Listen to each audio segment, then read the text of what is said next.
Good morning, मैं हूं आपके साथ नलिनी पांडे। बड़ी खबर के साथ बुलेटिन की शुरुआत करेंगे। पंजाब में बीते 24 घंटे में कोविड-19 के सबसे ज्यादा केसेस देखने को मिल रहे हैं। पंजाब में पिछले 24 घंटे में रिकॉर्ड 9,100 नए केसेस सामने आए हैं और बीते 24 घंटे में 171 लोगों की मौत भी हो गई है। मुक्तसर और बठिंडा में बीते 24 घंटे में 17 लोगों की मौत भी हो गई है। लुधियाना में 24 घंटे में 1,223 नए केसेस आ चुके हैं। पंजाब में अब तक 10,315 लोगों की कोरोना से मौत हो गई है, जबकि पंजाब में कुल एक्टिव केसेस 71,948 पहुंच गया है। ये एक बड़ा आंकड़ा है। इस वक्त की बड़ी जानकारी आपको दे रहे हैं। पंजाब में कोरोना के हालात कैसे हैं, पंजाब का कोरोना अपडेट क्या है, ये हम आपको बड़ी खबर के माध्यम से बता रहे हैं। मुक्तसर और बठिंडा में 24 घंटे में 17 लोगों की दुखद मौत हो गई है। पंजाब में अब तक 10,000 से ज्यादा लोगों की कोरोना से दुखद मौत। कुल एक्टिव केसेस 71,000 के पार अब पहुंच चुके हैं। बीते 24 घंटे में 9,100 नए केसेस अब तक कोरोना के पंजाब में आ चुके हैं। तो पंजाब का कोरोना अपडेट बड़ी खबर के माध्यम से आपको दे रहे हैं। लोगों से भी लगातार अपील की जा रही है कि आप अपने घरों में रहें, जरूरत ना हो तो बाहर ना निकले। इसके साथ ही प्रोटोकॉल का भी पालन करें। प्रशासन भी पूरी तरह से अपना काम कर रहा है, लेकिन इन सब के बीच कोरोना के केसेस थम नहीं रहे हैं। रफ्तार के साथ कोरोना केसेस बढ़ते हुए नजर आ रहे हैं पंजाब में।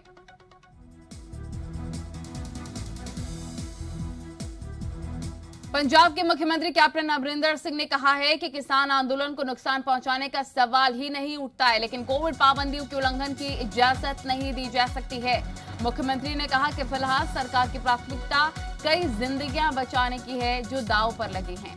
मुख्यमंत्री ने बीकेयू उकराहा और बीकेयू डकौंदा से उनके बीते दिन के स्टेटमेंट को लेकर ट्वीट न देने की अपील की है। मुख्यमंत्री ने कहा कि कृषि कानूनों के मुद्दे पर सरकार किसानों के साथ खड़ी है, लेकिन अभी कोरोना से खतरे में पड़ी जिंदगियों को बचाने की जरूरत है। कोरोना के आंदोलन को किसानों के आंदोलन को लेकर आए पंजाब के सीएम कैप्टन अमरिंदर सिंह के बयान अकाली दल अध्यक्ष सुखबीर सिंह बादल की प्रतिक्रिया सामने आ चुकी है। सुखबीर सिंह बादल ने मुख्यमंत्री से अपील करते हुए कहा है कि कोरोना के खिलाफ जंग में वो धमकी जैसे बयान देने की बजाय किसानों को भरोसे मिले। साथ ही सुखबीर सिंह बादल ने कहा है कि किसानों ने किसी भी दूसरे से ज्यादा इस संकट का खामियाजा उठाया है।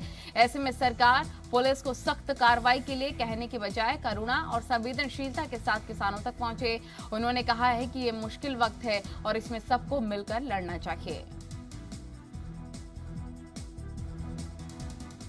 पंजाब के मुख्यमंत्री कैप्टन अमरिंदर सिंह ने बठिंडा के कैंसर हॉस्पिटल को कोविड केयर सेंटर में तब्दील करने का ऐलान किया है। तो पूर्व केंद्रीय मंत्री और बठिंडा से अकाली दल सांसद हरसिमरत कौर बादल इसके विरोध में सामने आई हैं। हरसिमरत कौर बादल ने कहा कि कैंसर के मरीजों के उस अस्पताल के अलावा कोई विकल्प नहीं है। ऐसे में इसकी बजाय मुख्यमंत्री बठिंडा एम्स का दौरा करें और वहां जल्द से जल्द 500 बेड का कोविड केयर सेंटर बनाने पर विचार करें।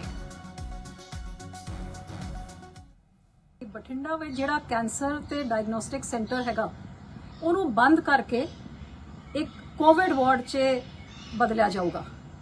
मैं समझदी हाँ कि ये सरासर बेइंसाफी ही नहीं, लेकिन एक तरीके तो जिहड़े हज़ारा कैंसर के पेशेंट जिन्हां दे वास्ते ये एक लाइफलाइन हैगी, एक जीवन देने का स्रोत है, उन्हां नूं मौत के मूँह च धक्कण दा काम ये फैसला हैगा। बठिंडा एम्स वर्गा वड्डा हस्पताल है, उत्थे नर्सिस दा पूरा हॉस्टल तैयार पिया है। एक बारी तुसी उत्थे डायरैक्टर डॉक्टर डीके सिंह नाल गल तां करो। 500 बंदियां दा कोविड दा बेड रातों रात तैयार हो सकता है, बिल्डिंग बिल्कुल तैयार। मुक्तसर में अकाली दल नेता के पिता के निधन के बाद हुए भोग में कोविड गाइडलाइन के उल्लंघन के आरोप में एफआईआर दर्ज कर ली गई है। यह एफआईआर अकाली दल नेता हरदीप सिंह ढिल्लों के खिलाफ दर्ज की गई है, जिसे लेकर हरदीप सिंह ढिल्लों कांग्रेस के बता दें आपको गिद्दड़बाहा से विधायक राजा वडिंग को घेरते नजर आए हैं और उनके परिवार के लिए मुश्किल घड़ी में सियासत करने का आरोप भी लगा रहे हैं। और राजा वडिंग इन आरोपों को खारिज करते हुए मुख्यमंत्री से मामले में एफआईआर करने और एफआईआर का आदेश देने वाले पुलिस अधिकारियों के खिलाफ कार्रवाई करने की मांग भी कर रहे हैं। एक व्हाट्सएप देखिया जिहदे दे विच मेरी फोटो ते एक एफआईआर दी फोटो सी। मैं नाल दी नाल एसएचओ नूं फोन कीता सी अंग्रेज सिंह ते अंग्रेज सिंह ने मैनूं कहा कि मैं किहनूं पुछया सी परचा जां किसी ने दस्या और मैं क्या क्यों किया गया, कहंदा एसएसपी साहब ने कहा तां कीता गया। ਲੇਕਿਨ ਇਹਦਾ ਮਤਲਬ ਇਹ ਨਹੀਂ ਹੈ ਕਿ ਕਿਸੇ ਦੇ ਭੋਗ ਤੇ ਬੈਠੇ ਲੋਕਾਂ ਤੇ ਪਰਚਾ ਦੇ ਦਿੱਤਾ ਜਾਵੇ ਜਾਂ ਉਹਨਾਂ ਦੇ। ਮੈਂ ਐਸੀ ਘਟੀਆ ਹਰਕਤ ਨਾ ਕੀਤੀ है, ना मैं कदे करदा। हरियाणा में एक दिन में कोरोना के 14,667 नए मामले सामने आए हैं, जबकि 24 घंटे में 155 मरीजों की दुखद मौत हो गई है। तो कोरोना अपडेट आपको दे रहे हैं हरियाणा का। 24 घंटे में 155 मरीजों की दुखद मौत कोरोना की वजह से हो चुकी है। एक बड़ा आंकड़ा है, चिंता का विषय भी है। तो संक्रमण का खतरा लगातार हरियाणा में भी बढ़ता हुआ नजर आ रहा है। कोरोना रोकथाम के लिए सीएम मनोहर लाल ने उच्च स्तरीय मीटिंग की है। मुख्यमंत्री ने कहा कि कोरोना पर लगाम लगाने के लिए हरियाणा में टेस्ट, ट्रैक एंड ट्रीट की रणनीति के तहत काम किया जा रहा है और इसी के तहत 8,000 टीमों का गठन भी किया गया है, जो कि 6,700 गांवों में कोरोना टेस्टिंग करेंगी। गांवों में दवाइयों की उपलब्धता, अन्य जरूरत का ख्याल रखेंगी। स्वास्थ्य विभाग से जुड़ा अधिकारी होगा और हर एक टीम का प्रमुख और साथ ही तुरंत प्रभाव से गांवों के घर घर जाकर लोगों की कोरोना टेस्टिंग भी की जाएगी। हरियाणा सरकार अब ग्रामीण क्षेत्रों में बढ़ते कोरोना के संक्रमण पर अंकुश लगाने को लेकर हरकत में नजर आ रही है। सीएम ने उच्च अधिकारियों के साथ बैठक करके ग्रामीण इलाकों में कोरोना रोकथाम की रणनीति पर चर्चा के बाद अहम आदेश जारी कर दिए हैं। इस बाबत जानकारी दी है सीएम के प्रधान मीडिया सलाहकार विनोद मेहता ने।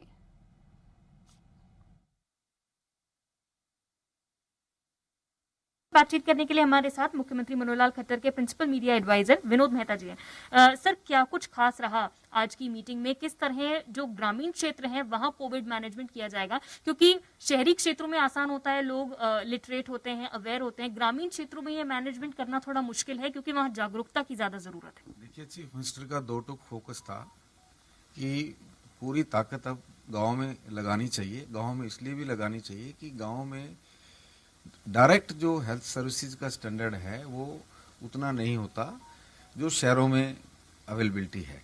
तो उसके लिए योजना ये बनाई गई कि 8,000 टीमें, हमारे 6700 गांव हैं और करीब करीब 40 लाख पॉपुलेशन है गांव में, हाउस है। 40 लाख पॉपुलेशन नहीं, 40 लाख हाउसेज हैं। तो उसको सीएम साहब ने डिवाइड करके दिया कि जी एक टीम जो है वो 500 हाउसेज को अटेंड करेगी और 8,000 टीमें बनाएंगी। लेकिन उसमें उन्होंने एक और फर्दर कहा कि फुल मेडिकल चेकअप करना है, यानी कोरोना भी चेक करना है और कोरोना के अलावा भी अगर किसी को कोई और तरह की डिजीज है वो भी आइडेंटिफाई करनी है। और दूसरा जो उनका माइक्रो फोकस था कि गांव में एक घर में बाथरूम की संख्या कम होती है शहरों के मुकाबले में, तो गांव में अगर कोई पेशेंट मिलते हैं तो उनको वहीं गांव के बाहर ही आइसोलेट किया जाए। चाहे वो स्कूल की बिल्डिंग अच्छी हो, चाहे वो पीएचसी सेंटर अच्छे हों, चाहे वो चौपाल हो या ग्राम पंचायत सचिवालय हो, जो भी बेस्ट अवेलेबल फैसिलिटी है उसमें उनको आइसोलेट करना है। अगर वॉशरूम नहीं है तो वहाँ वॉशरूम बनाए जाएं, टेम्परेरी वॉशरूम बनाए जाएं, ताकि जो गांव में लोग घर में रह के इसको कोरोना को ज़्यादा स्प्रेड ना कर पाएं। दूसरा उनका कहना ये था कि 3 कैटेगरी में लीजिए कि अगर कोई सीवियर पेशेंट गांव में मिलता है तो उसको तुरंत शहर में हॉस्पिटलाइजेशन करवाइए। शहर से अपने जो हमारे पीएचसी सेंटर्स हैं, हमारे सीएचसी हैं, जो 10,000 15,000 की आबादी पे गांव में अक्सर हैं, वहाँ पे मेडिकल फैसिलिटी बढ़ाओ, उनको वहाँ पे भेजो। और जो माइल्ड वाले हैं उनको आप वहीं पे गांव में होल्ड करो। आइसोलेशन सेंटर्स की जो आपने बनाने की बात की, जिस तरह से, तो ये जो सेंटर्स हैं यहाँ पर कोविड पेशेंट्स को आइसोलेट किया जाएगा, किस तरह की जो सुविधाएं हैं वो दी जाएंगी, ऐसे कितने मतलब ज्यादा जो डिस्ट्रिक्ट है जहाँ पे ज्यादा केसेस आ रहे हैं वहाँ ज्यादा बनाए जाएंगे, इस तरह का भी कुछ बातचीत हुई? नहीं, ये पूरे स्टेट लेवल के ग्रामीण क्षेत्र का कैंपेन है, चाहे वो बड़ा गांव है चाहे छोटा गांव है। फैसला ये हुआ है कि आखिरी गांव तक भी अगर 200 घरों की आबादी वाला गांव है वो भी टच करना है। आइसोलेशन सेंटर का मतलब केवल ये है कि लोगों को अपने घर से आइसोलेट करना है। अगर 10 की फैमिली में एक पॉजिटिव पेशेंट है तो उसको घर से निकाल के उसको गांव में बने हुए आइसोलेशन सेंटर में होल्ड करना है, वहाँ उसको रोकना है, वहाँ उसको बेसिक मेडिसिन्स देनी है, उसको फैसिलिटी देनी है, जो भी उसकी ज़रूरत है उसको फूड प्रोवाइड करना है और उसको जो भी एक लिविंग स्टैंडर्ड होना चाहिए वो उसका मैनेज करना है, ताकि पूरी फैमिली में वो कोरोना को ना फैलाए। कैमरा पर्सन प्रमोद के साथ साक्षी शर्मा, जी मीडिया, चंडीगढ़। कोरोना रोकथाम में केंद्र सरकार के विफल रहने का आरोप लगाकर सर्वदलीय बैठक बुलाने की कांग्रेस अध्यक्ष सोनिया गांधी की मांग पर हरियाणा के स्वास्थ्य मंत्री अनिल विज ने पलटवार किया है। विज ने कहा है कि कांग्रेस कोरोना से लड़ रहे लोगों को हौसला बढ़ाने के बजाय उनका हौसला गिराने का काम कर रही है। उन्होंने कहा कि फिलहाल हरियाणा में लॉकडाउन बढ़ाने को लेकर कोई फैसला नहीं लिया गया। एम्बुलेंस चालकों की मनमानी पर भी नकेल कसे जाने का दावा किया गया है। देखिए, हौसला बढ़ाने की बजाय कांग्रेस पार्टी नित्य प्रतिदिन जो लोग कोरोना के खिलाफ लड़ रहे हैं उनका मनोबल गिराना चाहती है। हिसार के पारिजात चौक पुलिस छावनी में तब्दील नजर आया है, जहां पर लॉकडाउन के मद्देनजर पुलिस ने धड़ाधड़ बिना ई पास वाले वाहनों के चालान काटे हैं। कई वाहनों को इंपाउंड भी कर दिया गया है। हरियाणा में लॉकडाउन का उल्लंघन करने वाले लोगों पर हरियाणा पुलिस ने अब शिकंजा कसना शुरू कर दिया है। कल ही इस बारे में सरकार की तरफ से सख्त हिदायत आई थी, जिसका असर हिसार में किस तरह से देखने को मिल रहा है तस्वीरों के जरिए आपको दिखा देते हैं। फिलहाल मैं हिसार के परिजात चौक पर मौजूद हूं और यहां पर आप तस्वीरें देख सकते हैं कि कितनी भारी संख्या में ना सिर्फ पुलिसकर्मी यहां पर मौजूद है, साथ ही साथ तमाम वाहनों को यहां पर रुकवाया गया है। इन वाहनों से कागजात मांगे जा रहे हैं। जिस वाहन चालक के पास मसलन ई पास नहीं है उसका चालान काटा जा रहा है। साथ ही साथ जिन वाहन चालकों के पास डॉक्यूमेंट्स नहीं है उन वाहनों को इंपाउंड करने की कार्रवाई जो है वो पुलिस की तरफ से की जा रही है। बहरहाल तस्वीरें आप देख सकते हैं कि किस तरह से लंबी कतार जो है व्हीकल्स की लग चुकी है और हर एक से आने जाने के कारण को पूछा जा रहा है। तमाम पुलिसकर्मी यहाँ पर तैनात है। दूसरी तरफ की अगर बात करी जाए तो ऐसी व्यवस्था जो है पूरे चौक पर ही नजर आ रही है। पुलिसकर्मियों की अगर बात करी जाए तो डीएसपी लेवल के अधिकारी जो है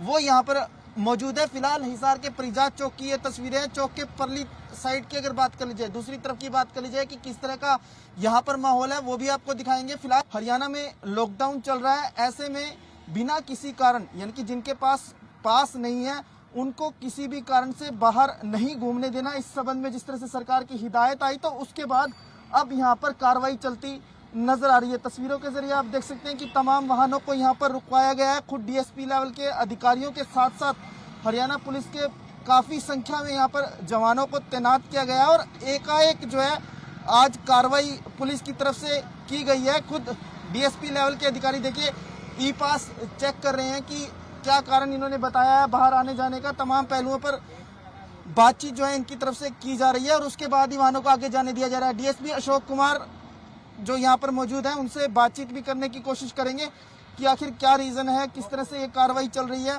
अगर इस पूरे ओवरऑल माहौल की बात कर ली जाए तो इतनी सख्ती की जरूरत क्या पड़ी, किस तरह की हिदायतें आई हैं? देखिए, जिस तरह से सरकार की तरफ से लॉकडाउन लगाया कोरोना महामारी को रोकने के लिए, लोग उसकी बिल्कुल भी अनुपालना नहीं कर रहे हैं और गाय बगाए बिना किसी कारण से बहुत सारे लोग सड़क पे घूमते हुए नजर आ रहे हैं। बहुत सारी गाड़ियां हैं, हम उसको नहीं रोक रहे हैं। जो क्या नाम है हॉस्पिटल जा रहा है, हॉस्पिटल से आ रहा है, जिसको कोई इमरजेंसी है। अदरवाइज जितने भी वाहियत किस्म के लोग हैं जो इस बात को नहीं समझ रहे हैं कि कोरोना जो महामारी है उसको रोकने में हमारी मदद करें, हम उनकी गाड़ियों को इंपाउंड कर रहे हैं। कितनी गाड़ियों को इंपाउंड कर दिया गया है अभी तक और कितने के चला? अभी गिननी पाए सुबह से लगे हम लोग, तो काफी सारी गाड़ियों को इंपाउंड किया हमने। कैमरा पर्सन राजेंद्र कुमार के साथ Rohit Kumar, ji media Hisar. Cyber city Gurugram में ऑक्सीजन की किल्लत दूर करने की कोशिश की गई है। नगर निगम ने ऑक्सीजन के लिए टोकन सिस्टम की शुरुआत की है। यहां पर लोग कोरोना संक्रमित मरीज के जरूरी कागजात दिखाकर टोकन ले सकते हैं। टोकन मिलने पर मानेसर से ऑक्सीजन सिलेंडर लिया जा सकता है। बट मेरे लिए तो इतना नहीं लगा टफ कि आपके पास अगर डॉक्यूमेंट कंप्लीट है यहाँ पर आके 15 से 20 मिनट में आपको टोकन प्रोवाइड हो जाएगा। फिर मैं गुड़गांव का ही हूँ तो थोड़ा सा नेट वगैरह पे सर्च कर लेते हैं, पता लग जाता है। और जो मेरे रिलेटिव हैं जो सेक्टर 56 में एडमिट है कीर्ति हॉस्पिटल में, तो मेरे कज़न की कॉल आई, यार ऐसी ऐसी बात है, ऑक्सीजन का अरेंजमेंट करो यार, देख कुछ। तो मैंने यहाँ देखा तो मैं लोकल ही हुई का, तो फिर पता था यहाँ के बारे में तो मुझे, तो डॉक्यूमेंट मैंने उसे व्हाट्सएप पर मंगा लिए। फिर उसके बाद हार्ड कॉपी देके अपना काम बन गया। सारी जगह पे एक तो भीड़ इकट्ठी ना हो सेंटर पे जाके, तो इसके लिए यहाँ पे एक टोकन सुविधा की, यहाँ पे टोकन मिले और फिर उनको मानेसर में जाके उनको उसका सिलेंडर दिया जाए। इसके लिए लोग हमारे पास आ रहे हैं, उनको जो लोग जो आ रहे हैं वो मैसेज जो उनके पास गया हुआ है सोशल मीडिया के थ्रू, फेसबुक पे, व्हाट्सएप पे, हर जगह उनको मैसेज डाला गया है, जिसकी वजह से लोग जो है वो हमारे पास उनके थ्रू आ रहे हैं और हमें अपने डॉक्यूमेंट जो है वो दिखाते हैं। पहले तो हम उनके पेपर्स चेक करते हैं। रिक्वायरमेंट जो है पेपर्स की वो 3 डॉक्यूमेंट्स की रिक्वायरमेंट है। एक है डॉक्टर प्रिस्क्रिप्शन जिस पे ऑक्सीजन की रिक्वायरमेंट का लिखा हो, सेकंड उसका पेशेंट का आधार कार्ड, और थर्ड आपका है कोविड की पॉजिटिव रिपोर्ट, RT-PCR रिपोर्ट जो होती है, जो 15 दिन से पुरानी नहीं होनी चाहिए। तो ये लेते हैं हम, उसके बाद एंट्री करते हैं, यहाँ पे पेपर स्कैन करते हैं, फिर टोकन जनरेट होता है, उस टोकन को लेके मानेसर जाते हैं। गुरुग्राम जिला प्रशासन ने 50 बेड से अधिक क्षमता वाले अस्पतालों को खुद ऑक्सीजन प्लांट लगाने का निर्देश दिया है। निजी हॉस्पिटल संचालकों ने इस फैसले का स्वागत भी किया, लेकिन उनका आरोप है कि ऑक्सीजन प्लांट लगाने वाली कंपनियां मनमानी कर रही हैं। जहां पर कोरोना से पहले 10 लाख रुपए एक ऑप्शनल प्लांट लगाने के लिए लिए जाते थे, अब 30 से 40 लाख रुपए लिए जा रहे हैं। संचालकों की मांग है कि सरकार ऑक्सीजन प्लांट लगाने में भी सहयोग करे। वहीं नागरिक अस्पताल में PSA अधिकारी बता दें आपको 1000 LPM ऑक्सीजन प्लांट लगाया जा रहा है, जबकि सोना और पटौदी अस्पताल में PSA आधारित 200 LPM क्षमता के प्लांट्स लगाए जा रहे हैं। गुरुग्राम के हेमकुंड फाउंडेशन ने कोरोना संकट के बीच कोरोना मरीजों की मदद के लिए 500 बेड का ऑक्सीजन सेंटर खोला है, जहां संक्रमित मरीजों के लिए ऑक्सीजन से लेकर तमाम व्यवस्थाएं की जा रही हैं। पूरे NCR से कोरोना संक्रमित मरीज यहां पर भर्ती हो रहे हैं, लेकिन फाउंडेशन के सदस्यों का आरोप है कि जिला प्रशासन और सरकार की तरफ से उन्हें कोई मदद नहीं मिल रही है। हेमकुंड फाउंडेशन के प्रतिनिधि ईशान सिंह के मुताबिक जिला प्रशासन से ऑक्सीजन सिलेंडर तक उपलब्ध नहीं हो रहे। क्रिटिकल पेशेंट्स जो ऑक्सीजन या जिनको ऑक्सीजन की कमी है और कोविड पेशेंट्स हैं, उनको यहाँ पे कैटर कर रहे हैं। हमारे वॉलंटियर्स 24/7 अवेलेबल हैं, ये सेंटर 24/7 ओपन है। एंड लोग ना बहुत डरते हैं कि कोविड पेशेंट है, दूर से देखने से भी डरते हैं, बट हमारे वॉलंटियर्स आप मेरे पीछे देखेंगे, दे आर रनिंग 24/7, हर टाइम कोविड पेशेंट के साथ उनको टच करना, उनसे बात करनी। बट हाँ, हमें प्रिकॉशंस भी लेनी पड़ती हैं डबल मास्क और सैनिटाइजर्स के थ्रू। चंडीगढ़ PGI को यूटी के कोविड हॉस्पिटल का दर्जा दिया गया है। साथ ही इस अस्पताल को 20 मीट्रिक टन ऑक्सीजन हर दिन के हिसाब से कोटा भी दिया गया है। और साथ ही मौजूदा वक्त में कोरोना के मरीज बढ़ने के चलते चंडीगढ़ PGI में हर रोज 20 मीट्रिक टन ऑक्सीजन की खपत भी हो रही है। ऐसे में ऑक्सीजन का कोटा बढ़े बिना PGI में बेड की संख्या बढ़ा पाना मुश्किल काफी ज्यादा देखने को मिल रहा है। और ये जानकारी चंडीगढ़ PGI के प्रशासन की तरफ से साझा की गई है। कोरोना संक्रमण की बढ़ती रफ्तार के बीच एक राहत भरी खबर सामने आई है। ड्रग कंट्रोलर ने DRDO की बनाए कोरोना की दवा के इमरजेंसी इस्तेमाल को मंजूरी दे दी है। रक्षा मंत्रालय ने बताया है कि मुंह के जरिए ली जाने वाली इस दवा को कोरोना वायरस के माध्यम से गंभीर लक्षण वाले मरीजों के इलाज में इस्तेमाल करने की अनुमति मिल गई है। इस दवा को 2-डॉक्सी-डी ग्लूकोज नाम दिया गया है और इसका निर्माण डॉक्टर रेड्डी लैबोरेटरीज करेगी। इस दवाई को कई डॉक्टरों की टीम ने रिसर्च करके तैयार किया है, जिसमें हिसार के डॉक्टर सुधीर चांदना भी शामिल हैं। उन्होंने बताया कि ये दवाई कोरोना मरीजों के लिए रामबाण साबित होगी। इस दवा के क्लिनिकल ट्रायल सफल साबित हुए हैं। दावा किया जा रहा है कि जिन मरीजों पर इसका ट्रायल किया गया है उसमें तेजी से रिकवरी भी देखी गई है। साथ ही मरीजों की ऑक्सीजन पर निर्भरता भी कम हो गई है। यानी ये दवा अस्पताल में भर्ती मरीजों की जल्द ठीक होने में मददगार साबित होती नजर आ रही है। तो 2DG दवा पाउडर के रूप में एक पैकेट में आती है। इसे पानी में घोलकर पीना होता है। ये दवा संक्रमित कोशिकाओं में जमा हो जाती है और वायरल सिंथेसिस और एनर्जी प्रोडक्शन करके वायरस को बढ़ने से रोकती है। तीसरे फेज के ट्रायल में इसकी पुष्टि हुई है। ये एक मॉलिक्यूल है 2-डीऑक्सी-डी ग्लूकोज, जिसको हमने टेस्ट करना शुरू किया था अप्रैल 2020 में। और CCMB हैदराबाद में हमने पहला एक्सपेरिमेंट इसमें किया था, जिसमें कि वायरस के ऊपर 2DG का इफेक्ट, जिसको 2-डीऑक्सी-डी ग्लूकोज भी कहते हैं, इसका इफेक्ट हमने स्टडी किया था और उसमें हमें बहुत अच्छे रिजल्ट्स मिले थे। इसमें पेशेंट्स को, कोविड-19 पेशेंट्स को ये ड्रग देने पे काफ़ी अच्छा फ़ायदा हो रहा है। इस दवा की प्रयोग विधि भी बहुत आसान है और ये पाउडर के फॉर्म में आती है, जैसे ग्लूकोज है वैसे ही पाउडर के फॉर्म में आती है और इसको पानी में घोल के और पेशेंट्स को आराम से दिया जा सकता है। और ये दवा सुबह और शाम 2 डोज पेशेंट्स को दी जाएगी और इसका ड्यूरेशन लगभग 7 दिन है। पेशेंट्स में 7 दिन तक ये दवा दी जाएगी, जिसके बाद पेशेंट्स ज़्यादातर पेशेंट जो हैं वो पूरी तरीके से ठीक हो रहे हैं, जो हमारे क्लिनिकल ट्रायल में जो रिजल्ट हमें मिले हैं।